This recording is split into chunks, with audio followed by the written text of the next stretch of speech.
Good afternoon class. हम लोग previous year question को देख रहे थे।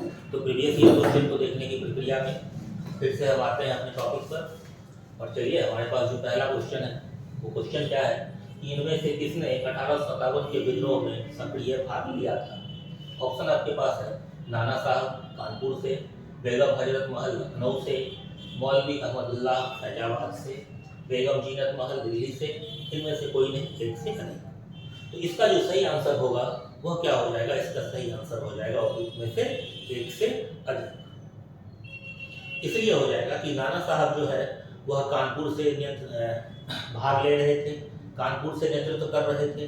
बेगम हजरत महल लखनऊ से नेतृत्व कर रही थी।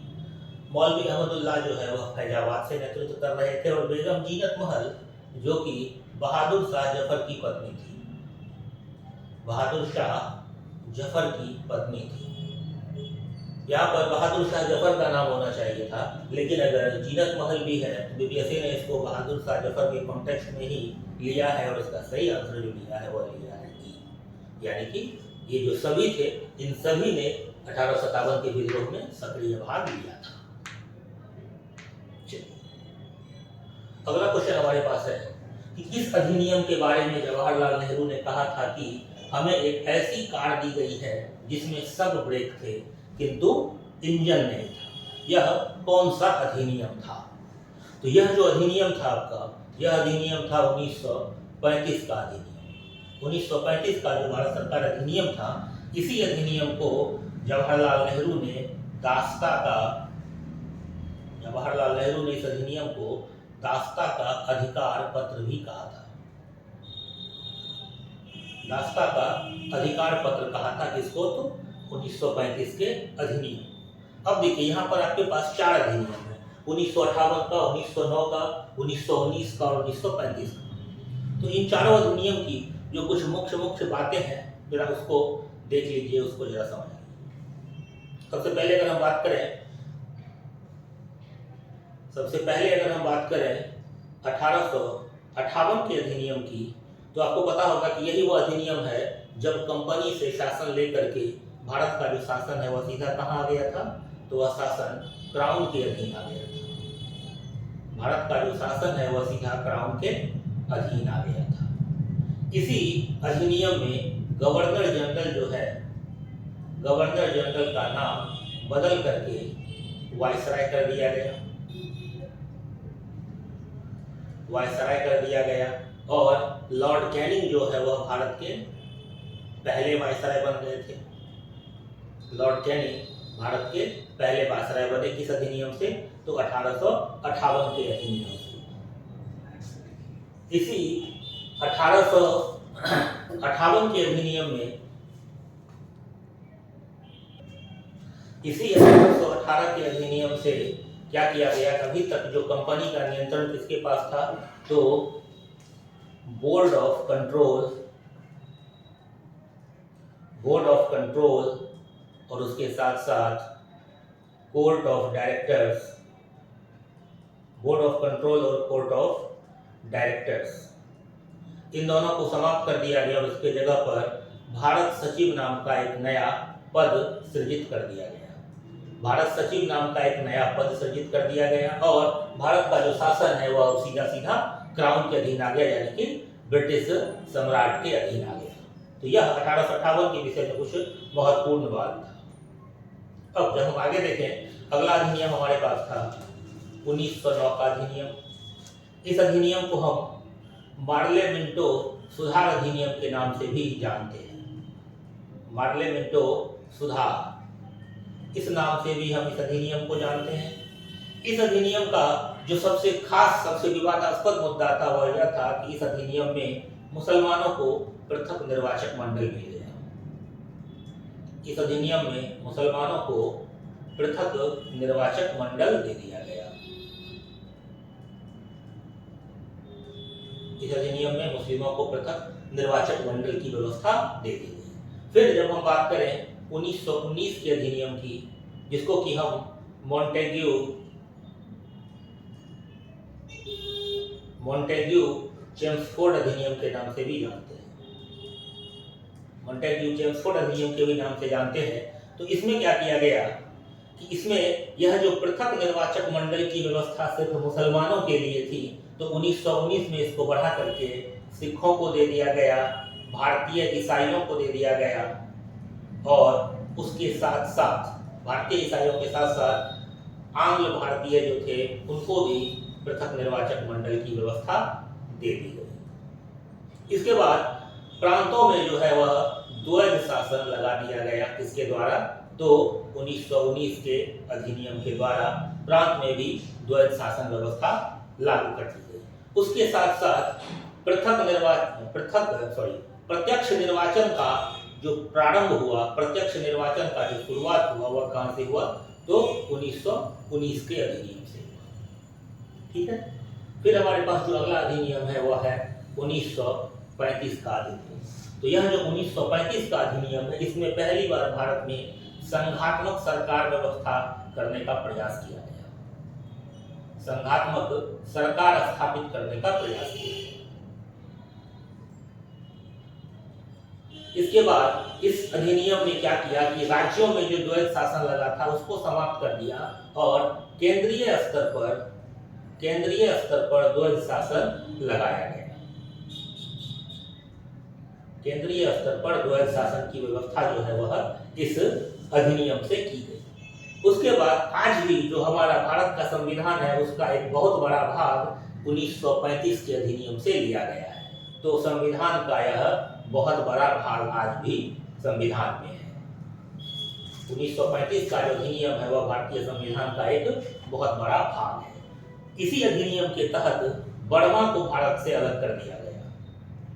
बर्मा का जो विभाजन हुआ भारत से वह इसी अधिनियम के तहत किया गया, 1935 के भारत शासन अधिनियम के द्वारा। और इसी अधिनियम को 1935 के अधिनियम को ही जवाहरलाल नेहरू ने कहा था कि यह एक ऐसा कार है जिसमें ब्रेक तो है लेकिन इंजन नहीं है, और इसको दास्ता का अधिकार पत्र भी जवाहरलाल नेहरू के द्वारा कहा गया था। तो इससे संबंधित जितनी चीजें थी वो यहाँ क्लियर हो गई। चलिए अगला क्वेश्चन हमारे पास है कि दांडी यात्रा कितने दिनों तक चली थी? 10 दिन, 20 दिन, 24 दिन, 30 दिन। तो दांडी यात्रा जो है वह सविनय अवज्ञा आंदोलन का भाग था, जब गांधी जी नमक बनाने के लिए साबरमती से दांडी तक की यात्रा किए थे, और किसके साथ किए थे? तो अपने 78 सहयोगियों के साथ किए थे। और यह जो यात्रा चली थी यह यात्रा 24 दिन तक चली थी। यह यात्रा प्रारंभ हुई थी 12 मार्च को। यह यात्रा प्रारंभ हुई थी 12 मार्च 1930 को और समाप्त हुई थी 6 अप्रैल 1930 को। तो यह यात्रा कुल 30 दिनों तक 24 दिनों तक चली थी। फिर अगला सवाल है कि प्रसिद्ध गीत सरफरोशी की तमन्ना अब हमारे दिल में है के रचयिता कौन है? सूर्यसेन, चंद्रशेखर आजाद, सरदार भगत सिंह या फिर रामप्रसाद बिस्मिल?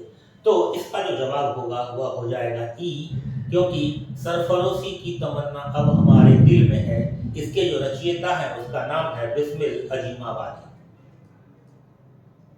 बिस्मिल अजीमाबादी के द्वारा इसकी रचना की गई है।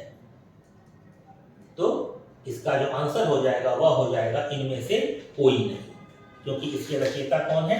तो इसके रचयिता है बिस्मिल अजीमाबादी।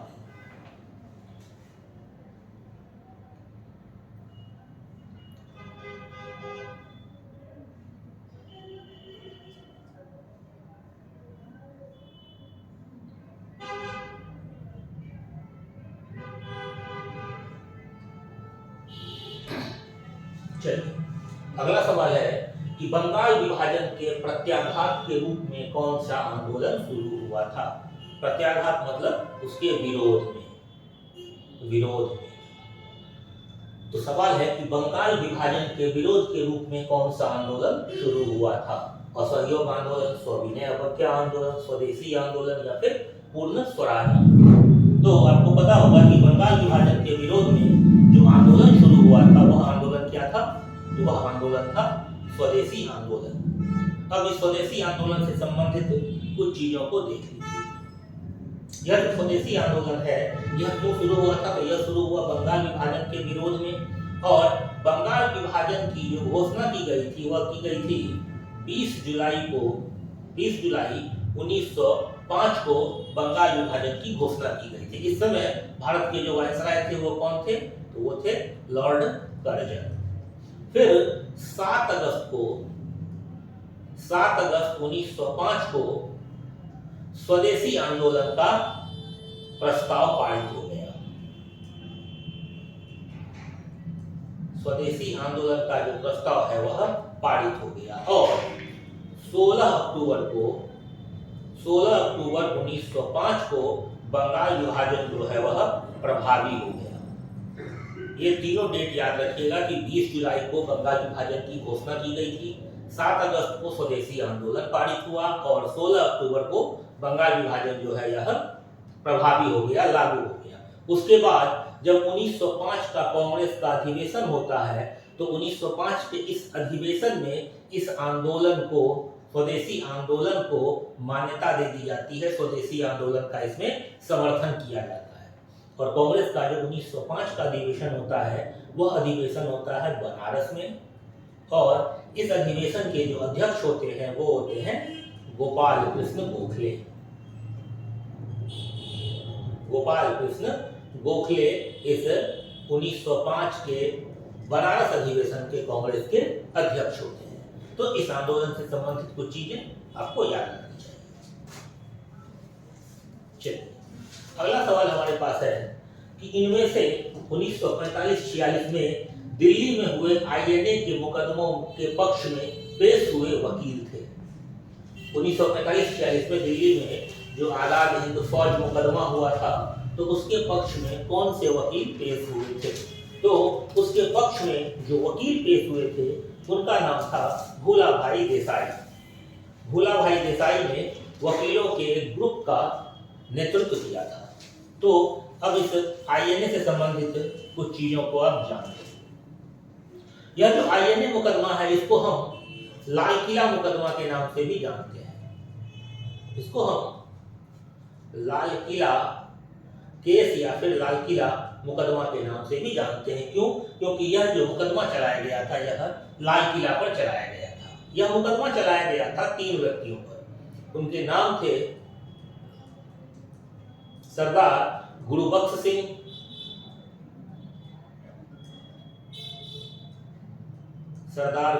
सिंह, दूसरा नाम था प्रेम सहगल और तीसरा नाम था शहनवाज।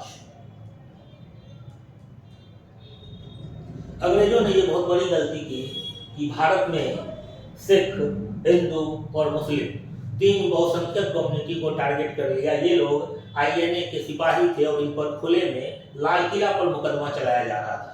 तो लोगों की इससे भावनाएं जुड़ी हुई थी, सेंटिमेंट जग गया।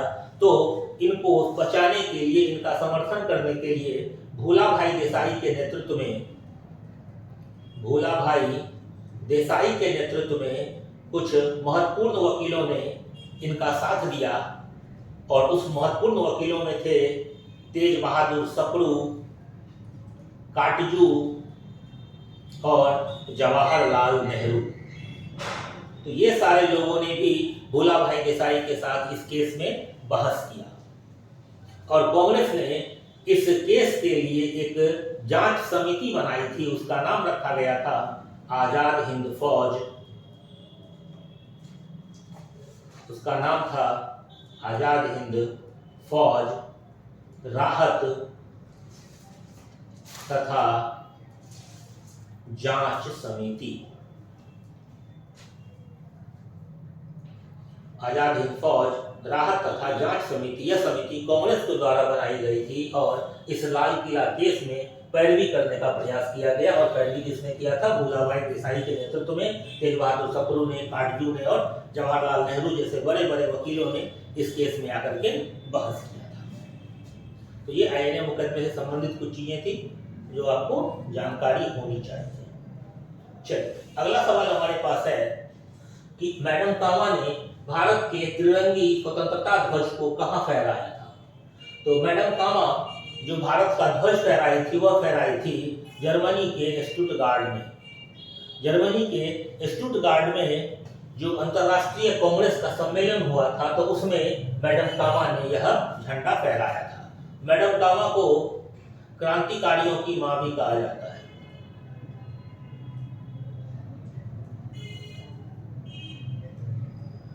मैडम कामा को क्रांतिकारियों की मां कहा जाता है। तो मैडम कामा से संबंधित ये चीजें, इसमें बहुत ज्यादा कुछ है नहीं, आप लोगों ने भी पढ़ा होगा। चलिए अगला सवाल है कि निम्न में से कौन सी जोड़ी सही है? विनोबा भावे द्वितीय सत्याग्रही, CR दास देशबंधु, विलियम बेडरबर्न 1907 के कांग्रेस सभापति, श्यामजी कृष्ण वर्मा पेरिस में इंडिया हाउस के संस्थापक। इनमें से कोई नहीं, एक से अधिक। अब कह रहा है कि इनमें से कौन सा जोड़ा सही है। तो आपको पता है कि CR दास को देशबंधु के नाम से भी जाना जाता है, तो सिर्फ यही जोड़ा सही है। अब यहाँ पर है कि विनोबा भावे द्वितीय सत्याग्रही, तो नहीं, विनोबा भावे जो है वह प्रथम सत्याग्रही थे। द्वितीय सत्याग्रही जवाहरलाल नेहरू थे और तृतीय कौन थे? तो तृतीय ब्रह्मदत्त थे। फिर कहता है कि विलियम बेडरबर्न और 1907 में कांग्रेस के अध्यक्ष, तो नहीं, विलियम बेडरबर्न 2 बार कांग्रेस के अध्यक्ष रहे हैं। और 2 बार कब रहे हैं? तो विलियम बेडरबर्न 1 बार रहे हैं 1889 के अधिवेशन में। यह अधिवेशन कहाँ हुआ था? तो यह हुआ था बंबई में। और दूसरी बार जो ये अध्यक्ष रहे हैं, तो यह अध्यक्ष रहे हैं 1910 ईस्वी के अधिवेशन में। और यह कहाँ था? तो यह हुआ था इलाहाबाद। फिर 1907 का जो कांग्रेस का अधिवेशन है, इसको हम लोग सूरत फूट के नाम से भी जानते हैं, क्योंकि यहाँ पर कांग्रेस जो है वह 2 भाग में विभाजित हो गया था, गरम दल और नरम दल। तो इसके जो अध्यक्ष थे वो थे रासबिहारी घोष। रासबिहारी घोष, ये ध्यान दीजिएगा कि रासबिहारी घोष जो है वह नरम दल के सदस्य थे, जबकि रासबिहारी बोस गरम दल के थे। तो घोष और बोस में कंफ्यूज नहीं होना है। तो यहाँ जो 1907 में कांग्रेस के अध्यक्ष थे वो कौन थे? तो वो थे रासबिहारी घोष। और फिर कह रहा है कि श्यामजी कृष्ण वर्मा पेरिस में इंडिया हाउस के संस्थापक, तो नहीं, श्यामजी कृष्ण वर्मा ने इंडिया हाउस की तो स्थापना की थी, लेकिन इंडिया हाउस की स्थापना जो है वह हुई थी लंदन में। और यह कब हुआ था? तो यह हुआ था 1905 ईस्वी। तो श्यामजी कृष्ण वर्मा ने लंदन में 1905 ईस्वी में इंडिया हाउस की स्थापना की थी, पेरिस में नहीं। तो इससे संबंधित सारी चीजें आप लोग समझ गए। चलिए आगे देखते हैं। अब कह रहा है कि भारतीय राष्ट्रीय कांग्रेस द्वारा किस दिन को पूर्ण स्वराज दिवस घोषित किया गया था? किस दिन को पूर्ण स्वराज दिवस घोषित किया गया था? तो देखिए, पूर्ण स्वराज दिवस जो कांग्रेस के द्वारा घोषित किया गया वह तिथि तो आपको पता होगी कि 26 जनवरी 1930 को इसने पूर्ण स्वराज दिवस घोषित किया था। अब जरा इसके पीछे का थोड़ा सा हिस्ट्री जान लीजिए, थोड़ी सी कहानी देख लीजिए। कहानी यह है कि जब मोतीलाल नेहरू का जो नेहरू रिपोर्ट है वह अगस्त 1928 में आया। अगस्त 1928 में मोतीलाल नेहरू ने नेहरू रिपोर्ट पेश किया। इसमें क्या सब चर्चा था? तो इसमें चर्चा था कि भारत को डोमिनियन का दर्जा दे दिया जाए, उसके साथ साथ वयस्क मताधिकार दिया जाए, वयस्क मताधिकार दिया जाए, साथ साथ महिलाओं को भी समान अधिकार मिले, महिलाओं को समान अधिकार मिले। फिर इसमें कहा गया कि धर्म को राज्य से पृथक कर दिया जाए, धर्म को राज्य से पृथक कर दिया जाए। ये सारी कुछ मुख्य बातें थी जो कि नेहरू रिपोर्ट में थी, जो कब आया? तो 1928 में। नेहरू रिपोर्ट मतलब मोतीलाल नेहरू के द्वारा तैयार किया गया भारत का संविधान। लेकिन यहाँ पर क्या होता है कि अंग्रेजों ने इसको नहीं माना, और यहाँ पर जो कुछ युवा नेता थे जैसे कि जवाहरलाल नेहरू, सुभाष चंद्र बोस और फिर सत्यमूर्ति जैसे जो युवा नेता थे, उन्होंने इसका विरोध किया। जब विरोध किया तो गांधी जी के बीच बचाव के बाद यह विरोध कुछ दिनों के लिए तो ठंडा हुआ, लेकिन जब अंग्रेजों ने इस पर कोई एक्शन नहीं लिया और जब 1929 का लाहौर अधिवेशन होता है कांग्रेस का, जिसके की अध्यक्ष बन जाते हैं जवाहरलाल नेहरू, तो उसके बाद उन्होंने रावी नदी के तट पर स्वतंत्रता झंडा फहराया और फिर 26 जनवरी 1930 को स्वतंत्रता दिवस घोषित किया। इस दिन पूरे भारत में, पूरे देश में झंडा फहराया गया और इसीलिए चूंकि यह 26 जनवरी को हमने अपना स्वतंत्रता दिवस मनाया था और हमको आज़ादी मिल गई 15 अगस्त को ही, तो इसीलिए इस 26 जनवरी को यादगार बनाने के लिए हमने अपने संविधान को पूर्ण रूप से कब लागू किया, तो अपने संविधान को हमने पूर्ण रूप से 26 जनवरी 1950 को लागू किया, ताकि यह ऐतिहासिक दिन जो है वह हमेशा हमारे यादों में रहे, यह ऐतिहासिक दिन हमेशा हमारे साथ रहे। ये चीजें क्लियर हो गई। तो इससे संबंधित ये कुछ बातें थी। चलिए अगला सवाल है कि बंगाल में द्वैध शासन प्रणाली किसके द्वारा लागू की गई? Warren Hasting, William Bentinck, Robert Clive या फिर लॉर्ड कर्जन? तो आपको पता होगा कि बंगाल में जो द्वैध शासन व्यवस्था लागू की गई थी वह किसके द्वारा लागू की गई थी? तो रॉबर्ट क्लाइव के द्वारा। जब 12 अगस्त 1765 को इलाहाबाद की पहली संधि होती है और उसके बाद जब बंगाल, बिहार और उड़ीसा की दीवानी कंपनी को प्राप्त हो जाती है, तो फिर रॉबर्ट क्लाइव ने क्या किया, वहां पर द्वैध शासन प्रणाली लागू कर दी। और इस द्वैध शासन प्रणाली को जो समाप्त किया वह किसने किया? तो वह किया वारेन हेस्टिंग ने। वारेन हेस्टिंग ने 1772 ईस्वी में इस प्रणाली को समाप्त कर दिया। उसके बाद यह जो विलियम बेंटिक है, आपको याद होगा कि यह विलियम बेंटिक भारत का पहला गवर्नर जनरल है। भारत का पहला गवर्नर जनरल कौन है? तो वह विलियम बेंटिक है। इसी विलियम बेंटिक के समय पर विधि आयोग का गठन किया गया था। विधि आयोग का गठन विलियम बेंटिक के समय ही किया गया था। उसके बाद अंग्रेजी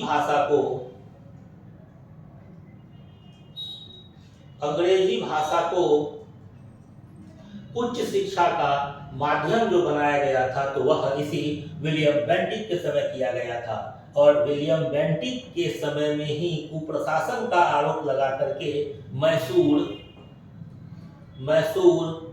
कुर्ग जैसे राज्यों को ब्रिटिश साम्राज्य में मिला लिया गया था। यह किसके काल में हुआ था? यह हुआ था विलियम बेंटिक के काल में। विलियम बेंटिक कौन था? तो भारत का पहला गवर्नर जनरल था। और लॉर्ड कर्जन के समय में तो आपने देखा ही कि क्या हुआ था, तो बंगाल का विभाजन हुआ था। बंगाल विभाजन जो है वह लॉर्ड कर्जन के समय में हुआ था। भारतीय इतिहास का सबसे ज्यादा विवादास्पद वायसराय किसको कहा जाता है? तो यह लॉर्ड कर्जन को कहा जाता है।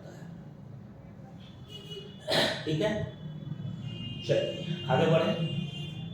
अब देखिए यह सवाल है कि इनमें से किसने 1893 में शिकागो में आयोजित धर्म संसद में भाग लिया था? ऑप्शन आपके पास है दयानंद सरस्वती, स्वामी विवेकानंद, महात्मा गांधी, राजा राममोहन राय। आपने बचपन से पढ़ा होगा, बहुत बार कहानियों में सुना होगा। जिसका सही जो आंसर है वह क्या हो जाएगा? स्वामी विवेकानंद। इन्होंने अपने जो इस संसद में जब इन्होंने बोलना शुरू किया था, तो इन्होंने जो अपना भाषण शुरू किया था वह किस हिसाब से शुरू किया था? उन्होंने कहा था brothers and sisters of America. यहाँ से इन्होंने अपने भाषण को शुरू किया था। चलिए अगला सवाल है कि 1923 में स्वराज पार्टी का गठन किसने किया था? महात्मा गांधी ने, वल्लभ भाई पटेल ने, CR दास और मोतीलाल नेहरू ने और BR अम्बेडकर। तो आपको पता होगा कि 1923 में जो स्वराज पार्टी का गठन किया गया था, यह गठन किया गया था CR दास और मोतीलाल नेहरू के द्वारा। और यह क्यों किया गया था? तो यह इसलिए किया गया था कि चूंकि जब चौरी चौरा की घटना हो जाती है तो गांधी जी असहयोग आंदोलन को वापस ले लेते हैं। अब इस असहयोग आंदोलन को वापस लेने की प्रक्रिया में बहुत सारे नेता जो है गांधी जी से खफा हो जाते हैं।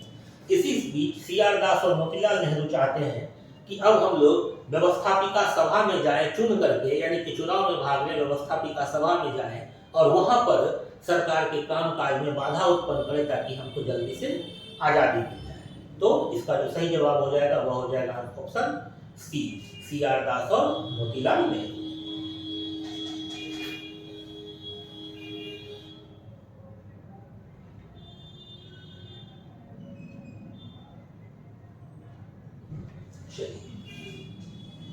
अगला सवाल प्रसिद्ध नाटक नील दर्पण, कौन सा नाटक? तो नील दर्पण। यह नील दर्पण जिसमें इंडिगो की खेती करने वाले किसानों के दमन का चित्रण किया गया है, किसकी रचना थी? इंडिगो की खेती मतलब नील की खेती करने वाले किसान, नील की खेती करने वाले किसान। तो पूछ रहा है कि प्रसिद्ध नाटक नील दर्पण जिसमें इंडिगो यानी कि नील की खेती करने वाले किसानों के दमन का चित्रण किया गया है, किसकी रचना थी? तो यह जो रचना थी, यह रचना थी दीनबंधु मित्र की।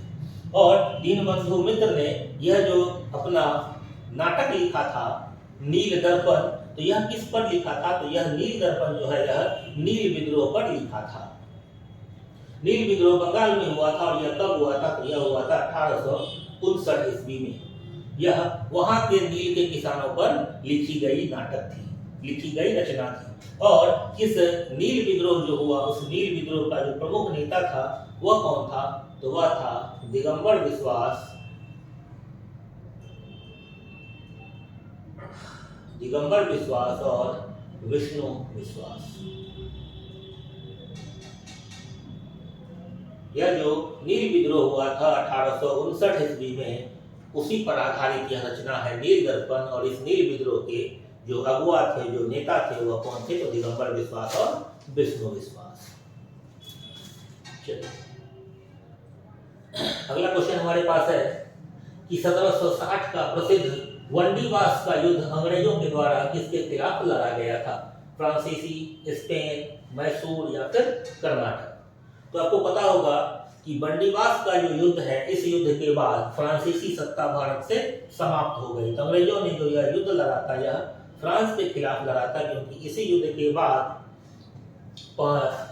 फ्रांसीसियों से उनका जो क्षेत्र था पौंडीचेरी, यमन, जिंजी, माहे, ये सारे क्षेत्रों से छीन लिए गए थे। और बाद में फिर जब यह युद्ध खत्म हुआ तो फिर फ्रांसीसियों को जिंजी, माहे, पौंडीचेरी ये सारे क्षेत्र उनको वापस कर दिए गए। लेकिन एक शर्त लगा दी गई कि अब आप अपने क्षेत्रों की किलेबंदी नहीं कर सकते, फोर्टिफिकेशन नहीं कर सकते हैं। अब उनका राजनीतिक प्रसार जो था वह बंद हो गया। अब फ्रांसीसी सिर्फ व्यापार करेंगे। तो वंडीवास का युद्ध है यह किसके खिलाफ है? तो यह खिलाफ है फ्रांसीसी। इसी के साथ फ्रांसीसी शक्ति भारत में समाप्त हो गई। चलिए अगला क्वेश्चन है कि निम्न में से किस अधिनियम ने भारत में पृथक निर्वाचक मंडल का आरंभ किया? तो अभी आपने देखा कि किस अधिनियम ने भारत में पृथक निर्वाचक मंडल का आरंभ किया। तो हमने देखा कि अधिनियम कौन सा था? तो भारत परिषद अधिनियम 1909 का, क्योंकि इसमें सबसे पहले मुस्लिमों के लिए पृथक निर्वाचक मंडल की व्यवस्था की गई थी। हमने इसको डिटेल में देख लिया है। तो इसका जो सही जवाब होगा वह क्या होगा? तो 1909 का अधिनियम, जिसको कि हम मार्लेमेंटो सुधार अधिनियम भी कहते हैं। अगला जो हमारे पास सवाल है वह सवाल है कि 1831 में बुद्धो भगत के नेतृत्व में कोल विद्रोह किस क्षेत्र में हुआ? कच्छ, सिंहभूम, पश्चिमी घाट, सतारा, इनमें से कोई? तो आपने इस क्वेश्चन को बिहार में भी देखा होगा। जब हम लोग बिहार डिस्कस कर रहे थे तो आपने इस क्वेश्चन को बिहार में भी देखा होगा। तो यह जो इसका सही जवाब हो जाएगा, यह हो जाएगा सिंहभूम, यानी कि आज का जो झारखंड का क्षेत्र है, आज का जो झारखंड का क्षेत्र है, वहां पर बुद्धो भगत के नेतृत्व में कोल विद्रोह किया गया था, कोल विद्रोह हुआ था। चलिए अगला जो सवाल हमारे पास है वह सवाल है कि निम्न में से किस कॉलेज में गांधी जी ने पढ़ाई की थी? तो इसका जो सही जवाब है, इसमें और कुछ नहीं है करने के लिए। गांधी जी की जो पढ़ाई थी वह थी श्यामल दास कॉलेज, भावनगर में गांधी जी ने अपनी पढ़ाई की थी। ये था 66वीं यूपीएससी का क्वेश्चन, जिसको हम लोगों ने देख लिया।